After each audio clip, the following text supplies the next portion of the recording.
do not go gentle into that good night. Old age should burn and rave at close of day. Rage, rage against the dying of the light.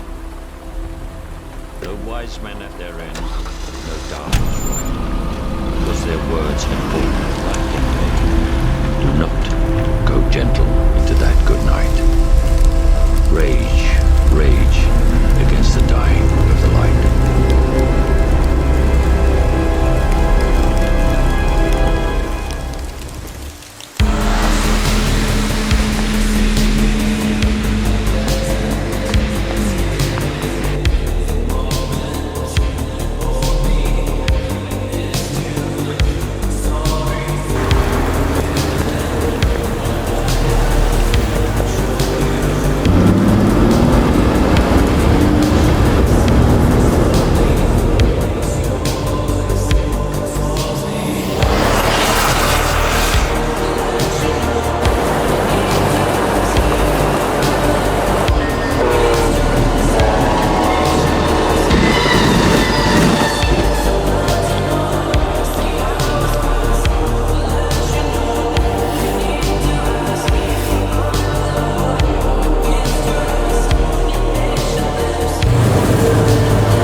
what's up. Okay, so in the last video, I was going to show you guys the shake I was making at the end of the video, and YouTube decided to delete like the last minute and a half of that video. I promise I wasn't trying to gatekeep the shake, but I'm gonna run that clip so you guys can know.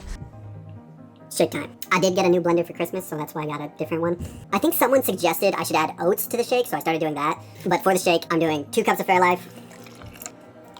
I'm weighing out all the ingredients because I think it's easier that way. A cup of oats, 1 cup of blueberries, a banana, which is a great source of potassium. I kind of just add a random amount of honey. I know I got peanut butter in the last video, but I didn't end up actually using it because I don't really need any more fat. If you want some easy calories and more fats, you can use this, but I don't need any more fats. I just want more carbs. I used to just dry scoop my creatine, but I add that to the shake now. And here just came out with glutamine. If you guys don't know what that does, it's basically good for your digestion. Always do your own research before you get a supplement. And that is the current shake. I just drink this post-workout with the last meal I showed you guys in the full day of eating. I'll throw the macros up on screen, but yeah, it's pretty easy to get down. If you guys want more protein, you could add protein powder. I don't use protein powder, but you can. Yeah, that's the shake. It's not necessarily like a bulking shake. I talked about why I was making it, but if you're still a whittle guy and you want more calories or maybe you want more protein, you can just add scoops of protein, peanut butter, and that'll add a lot of calories. Anyways, I threw up a little Instagram story question thing, so I'm gonna answer some of your guys' questions throughout this video. Okay, so someone asked, powerlifting or bodybuilding? Now, when it comes to them as a sport, I'd say I'm more interested in powerlifting. Like, from like a viewing perspective, they're both like kind of boring sports to watch. I won't even lie. But when there's like a lifter that you want to see lift, it's like really cool to like watch them do their shit. I don't know. I like it. It's kind of funny because when I was younger, you know, I was never really into sports. And I was like, I don't get why people like watching this. But now I'll like see a powerlifter go lift and compete, and it's like, this is cool to me. So I guess I understand it now. I remember when I first started lifting, I've actually been to a couple of bodybuilding shows because I had friends that would compete at like the local shows. It's cool to like go see your friend and like support them, but like you see them for like a total of like 2 minutes and you're there for hours.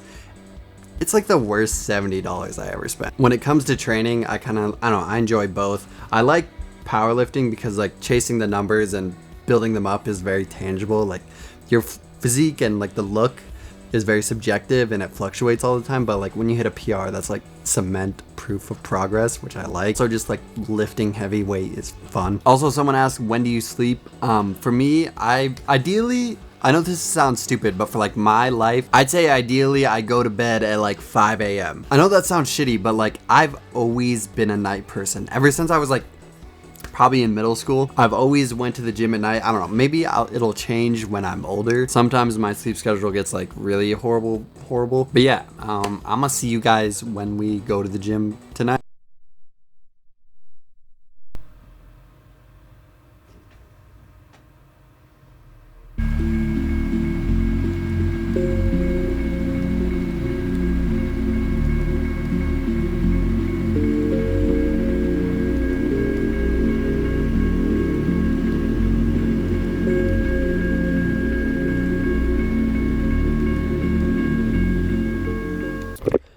Yo, someone asked, how do you cope with body dysmorphia? So honestly, the first thing I would do is start by getting a gym membership, and then I would eat right every day, train really hard, and get a good amount of sleep and stay hydrated, and do that for maybe 3 to 4 years and get super jacked. And then at the end of that, if you still hate yourself, maybe go see a therapist. On a real note, I think people overuse the term body dysmorphia. I have things I don't like about my physique or body, but I wouldn't say it's body dysmorphia. Body dysmorphia is a mental disorder. The Mayo Clinic defines it as a mental disorder that causes persistent, intense focus, shame, and anxiety over perceived body defects. I'd say it's pretty normal to not like certain parts about yourself. Like, I'm pretty sure almost everyone is like that. For me, I've always had some amount of acne ever since I was a teen. And I'm not like the biggest fan of my chest because I was born with a caved in chest. So I've never really had like a super full fucking superhero chest. So I promise you're not like alone in not liking certain parts about the way you look. But also, I think it's super normal. Like, I get there can be unhealthy extremes to this, but maybe it pushes you a little harder in the gym because of these things. I train chest really fucking hard because I don't really like how my chest looks. This may be a bad take, but sometimes these insecurities you have are what push you to become better and work harder towards things. If we're being honest, if you loved the way you looked and you're like, yeah, I'm perfectly fine with that, which is, you know, it's fine to be like that, but would you really be showing up to the gym every day? You know, most people start training because of insecurities like that. But yeah, just know that like that's pretty normal, and you honestly, you kind of grow out of it a bit as you get older. Almost like fucking majority of teenagers are chronically insecure about tons of things. And hey, you're in the gym working on it, so good for you. You know, even if you don't like perfect these insecurities, you kind of just, you know, you accept these things about you as you get older, and especially as you grow in the gym and become more confident. Anthony Mantello was saying like, you know, he used to only like himself when he had the super shredded bodybuilder look, and like he'd be insecure when he was all bulked up. But now he's kind of accepted that, and it's like he likes how he looks like that. So I think it's just something you kind of age into with your insecurities and grow out of. Someone also asked thoughts on Mike Mentzer's training style. What I'd say is, you know, everyone want to train like Mike Mentzer, but nobody wants to take Mike Mentzer pre-workout. But if you're trying to go hard like that, we have the next best thing. For real though, you guys already know, if you want a strong ass pre-workout, you can get Wrecked and Raged. Use code Nick, linked below, save yourself some money. Or if you want something with a lot of pump and you care about the pump a lot, you can get normal Wrecked. But for me, I like being stimmed out, so I get this. Yeah, I'm gonna see you guys at the gym. Bye.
All right, guys, last time we benched, I was talking about how bench is a little stagnant and it's been kind of stuck, but today's the day we fix that. Recently, I was talking to someone and they were telling me about this study where when you fry your central nervous system, I didn't know this, but it can take like a couple months to recover. And for those of you guys who don't know, when it comes to lifting weights, it's not just the muscular contraction moving the weights, but it's also your central nervous system output, giving you that like explosive power to execute the lifts. And when you do things like heavy maxes, like really heavy deadlifts, and it's like RPE 10, it needs time to recover from that. And if you don't let yourself recover, you end up digging yourself a deeper hole. Like, I don't know if you guys noticed, but like in my videos, we have these like peaks and valleys where like we'll be really strong, we'll be hitting PRs like on deadlift, and then it's like fucking nothing for a couple months. And I have this really bad habit of when I'm strong, I fucking milk the shit out of it and I keep going heavy. Like I'll just be going like all out every lift, and then I end up crashing really hard and digging myself into a deeper hole to where something like on deadlift 585 will be pretty heavy. Like it feels really hard. Like I might have the muscular strength, but I just don't have the central nervous system output to pick it up. Some guy DM'd me the other day and he was talking about how he weighs more, but his lifts have gone down. And it probably has something to do with that. That's why when it comes to powerlifting, people always talk about, you know, maxing out is really counterproductive and always being at that top end is just gonna hurt you. Versus in bodybuilding, you know, they always talk about going to failure, but they're doing way less taxing lifts that aren't going to super tax your central nervous system. Like isolation exercises are not going to be taxing your central nervous system, your joints, your ligaments, your whole body. That being said, we're gonna go hit a bench PR, max out a little bit. Not really. We're gonna hit a top set of 3. I want to hit 335, which would be a PR. The most I've done is 331 for 3, but that was with a lift off in Houston. So yeah, we're gonna do that. Bye.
That set has me super hyped. I low-key think I could have done 345, but you know, I don't want to push it, and you know what I was talking about earlier, fry my central nervous system and get back into that hole. I want to ride this momentum. I think we got a little bench PR brewing here soon. All right, now we're gonna drop down and rep out 315. Bye.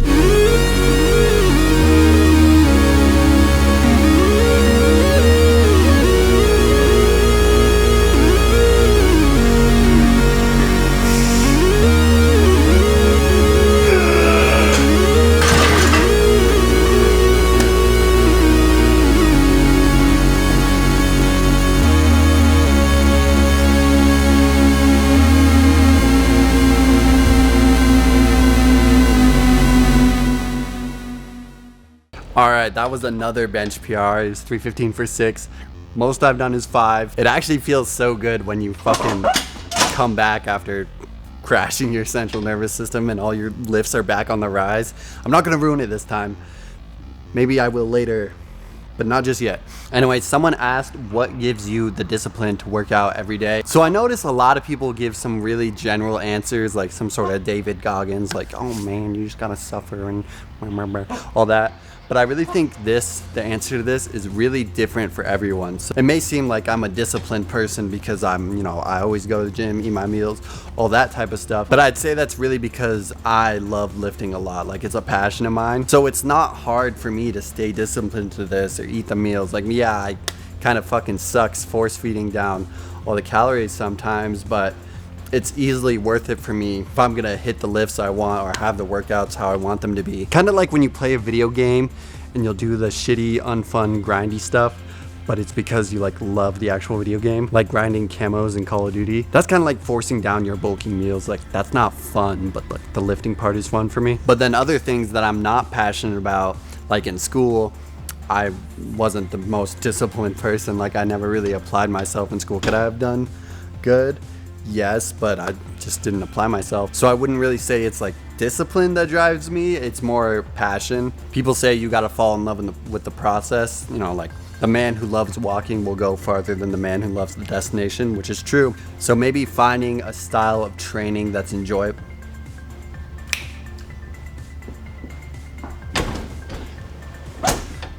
So maybe finding a style of training that's enjoyable for you, that you can look forward to, can help a lot.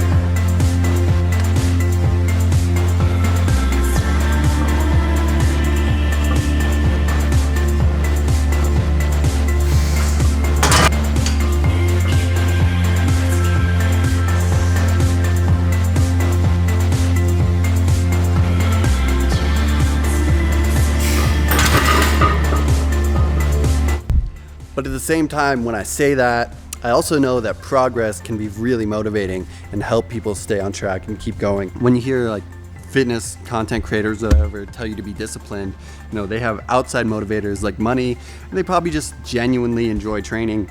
And not everyone is gonna love training or lifting. Like, that's just the truth of it. So as much as falling in love with the process is true, make sure you're doing what you need to make progress. If you have a hard time staying motivated, you know, check all the boxes, eating, sleep, whatever it is that goes within your goals, because that'll keep you going. You know, it's like a momentum thing. A lot of people tend to fall off of whatever their goal is, you know, gym, social media, business, whatever it is, when they hit a wall or a long plateau. So 2 things I'd say: try to find a way that you can fall in love with it, make it enjoyable for you, but then at the same time, make sure you're doing what you need to do to make progress, especially in the beginning, because once you see that progress, it's really motivating.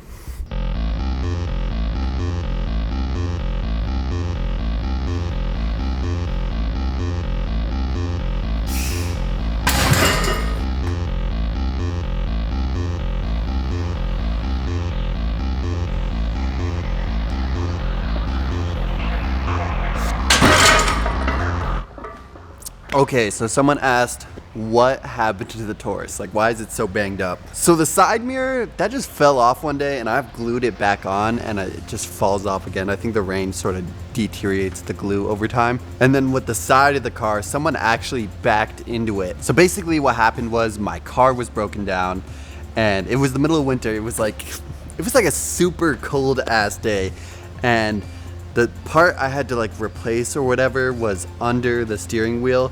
So I had to have like the door open and then like my body half out. And it was like -3 degrees. It was like a really horribly awkward position. Plus it was like so cold, so my hands were super bitter, and it was like a wire thing. I had to replace. It's hard to explain, but it fucking sucked. I remember I spent so long on it, like it was so cold, but I just wanted to get it done so I could go to the gym. And then I finally got the part installed, or at least I thought I got it right, and my shit still didn't work. So I went back inside, and then my feet were all fucking wet, and right as I walked inside, I like fucking slipped and fell down the stairs, which was really cool. This was back when I still lived at home, so I was like, Mom, can I just use your car to go to the gym? She had like this big SUV, and I wasn't really used to driving something like that, and also the whole driveway was complete ice, and it was like a really tight spot to back it out of the garage and like past all these cars and stuff. And basically while I was backing it out, I saw myself going towards my car, and I hit the brakes, and then I ended up sliding into my own car. So I backed into my own car. Luckily it was just the bumper on my mom's car, but my whole thing got fucked up, which I didn't really care about because I'm not so much driving the car for style points. Also, someone asked if I ever got the lens back. That's a story from my very first YouTube video and why I was banned from the old gym. No, I never got it back. I'm actually using the same lens right now, but what I did, because at the time I wasn't making money from social media, but what I did end up doing was I went and I donated plasma for a month, and in the US you can make like $1,000 for the first month that you donate plasma. So I did that so I could get enough money to buy back the lens, and now we're using it today.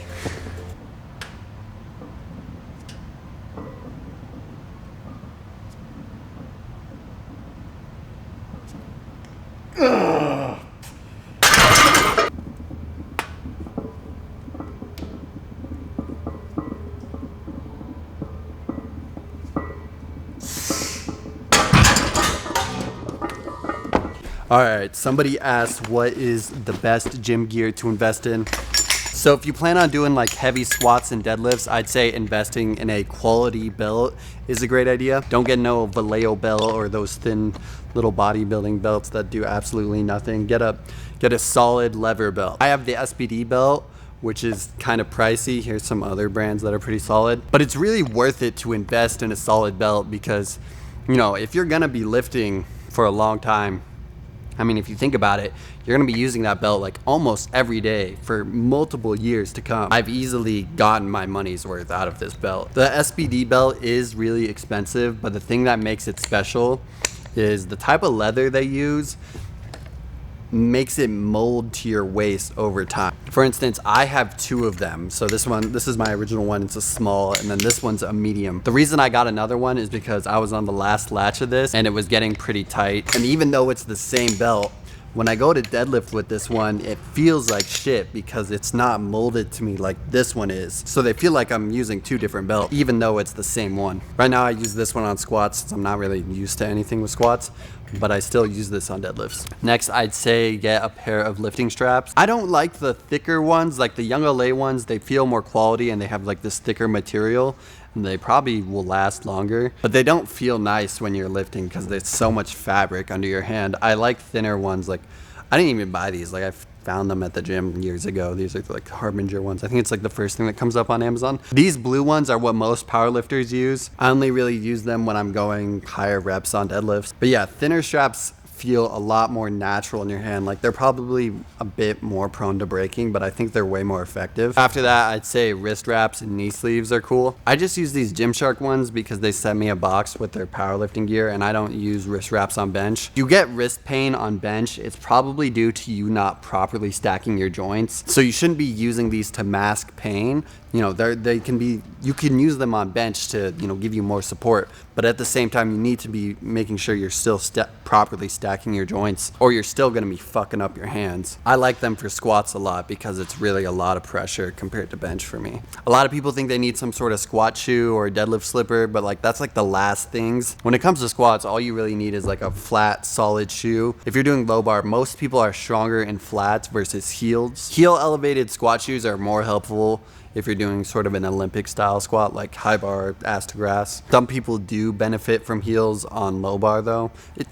It's different for everyone. The last sort of thing I'd say is worth buying for the gym is a camera slider and a couple G Master lenses and a Sony FX3. And then also, you want to get one of these. For real though, one thing I see a lot is people will shit on newer lifters who have a bunch of lifting gear. Like maybe you got an SBD belt and you can only squat 315. I don't know why people care how someone spends their money. If your guys' lifts are still like painfully, atrociously weak and deep into poverty land, and you want to go buy some lifting gear, who gives a shit? I had an Inzer belt, SBD knee sleeves, wrist wraps, squat shoes when I could squat like 225 for a few reps. So if someone really gives a fuck that you went and spent your own money on lifting gear, that's probably a problem with them. Anyways, that is a wrap for bench. I'm gonna just do this little push workout. I'm gonna try flat dumbbell press today. I've actually never done flat dumbbell press since I started lifting like years ago. I don't know, I've never seen like a point. I've always just done incline. Maybe that's the missing key to benching 405. I don't know. I'll let you guys know.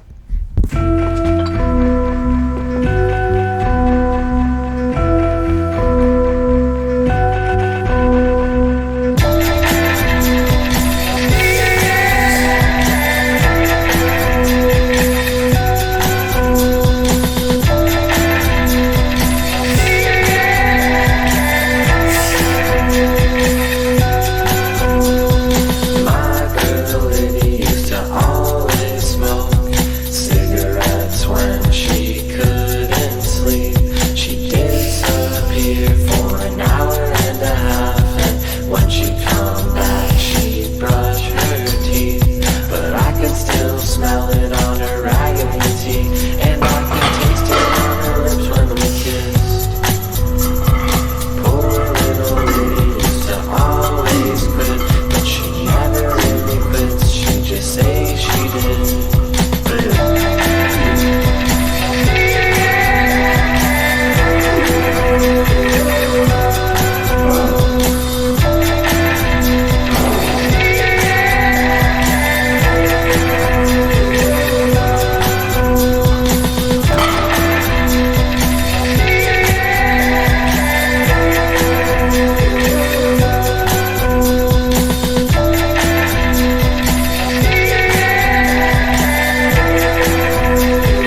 Yo, that was actually a surprisingly good session. I had faith that we would hit 335 for 3, but I didn't think it would move that good. And then I also didn't think I'd hit a rep PR with 315. We're in like PR territory for all 3 lifts, as long as I just play my cards right and don't be stupid. But yeah, maybe next vid we do a deadlift PR and a bench PR, maybe. I don't know. Don't hold me to that. Okay, so someone asked if I've ever gotten hate and how I've dealt with it. So when it comes to like IRL, like people I know from my hometown. So it's kind of funny. Before I started lifting, in high school, I went to a very education focused school. Like they didn't really have any sports or anything like that for the guys. And so people just didn't really lift. So pretty much everyone at my school was skinny, but some people still gave me shit for being skinny. I'm not trying to be a victim. That happens to most people who are like scrawny. I didn't start lifting until like the last year of high school, sort of.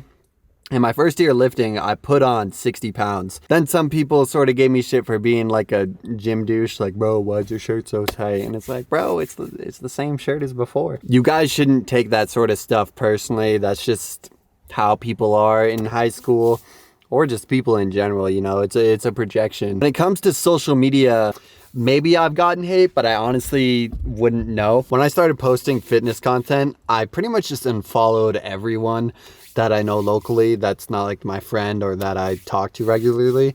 And then I removed them as followers for me because I doubt they want to see my fitness content. One thing you guys need to know who are still in high school is that after high school, you pretty much never talk to any of those people ever again. Like 99% of them, you never say a word to again. Like you do the graduation ceremony, you say goodbye, and that's it. So letting these people dictate how you're going to live your life, whatever you want to pursue, is really pointless because they're literally not going to be a part of your life after high school. Another thing though is if you're still like in school and stuff, and people are judging you or hating on whatever you're pursuing, try not to victimize yourself. Let's say you're trying to post fitness content, like people are probably gonna hate on it. Like that's just how people are, and you can't like victimize yourself or be like, oh, nobody supported that shit, they hated on me. Like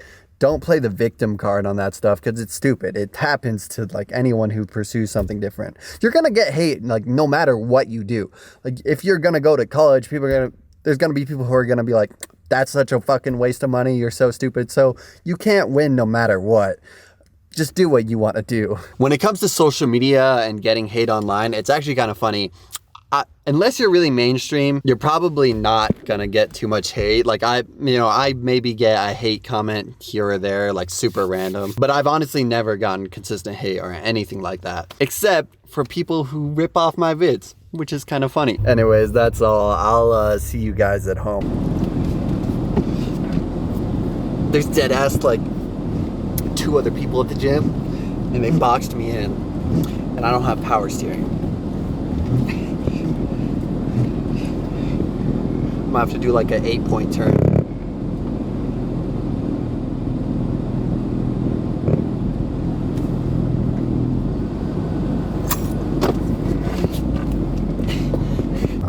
I remember during quarantine, and when I wasn't able to train, I was like, shit, am I still gonna be strong enough to steer my car by the end of this?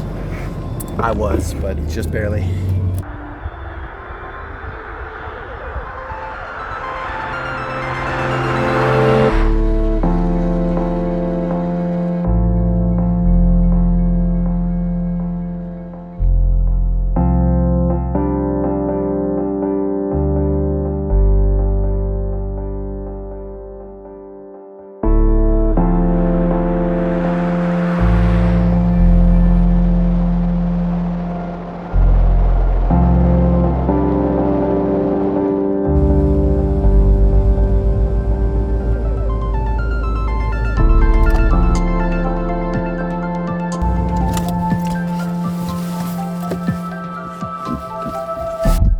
So a lot of you guys asked me questions on how I film certain things or what camera gear I use, all that type of shit. I don't necessarily want to make my channel about how to make videos. Let me know in the comments, but I was thinking of maybe starting something like a Patreon and putting up like tutorials of how I do certain shots, or showing you guys like whatever camera gear I'm using. I'm not like an expert or anything, but if you guys want to see how I do things, I could do something like that, and that'll just give me more money to buy camera gear to show you guys, especially because all my vids are copyrighted. But yeah, let me know. I know the vids haven't been as frequent recently. I wanted to make a lot more winter videos, but it snowed. We had like literally 3 snowy. I saw this TikTok and it said it's like a El Nino year or some shit, which basically means my area gets significantly less precipitation. So yeah, anytime we did have a snowy night, I tried to film as much as I could. Since the last video, we haven't had like one snowy night or anything, and I've just been putting like way more time into each video. Also, I've just been really dedicated to my training and eating right now. I want to show you guys what's possible. I wouldn't say I'm like a genetically gifted lifter by any means at all. When I started the gym, this is my senior year of high school, I couldn't even bench the bar. I actually remember the first time I benched. I tried to bench the bar and I got stapled, and some guy actually had to come save me. And now we're almost gonna bench 405. So just know, if someone like me can do this shit, so can you guys. But yeah, I really appreciate you guys watching the vid. If you watched it all the way through, you're a real one. There's a Young LA restock on Tuesday. All this shit's restocking. If you guys want to support me and help me make better videos, you can use code Nick at checkout, save yourself some money. But yeah, like, subscribe, and I will catch you guys next time. Peace.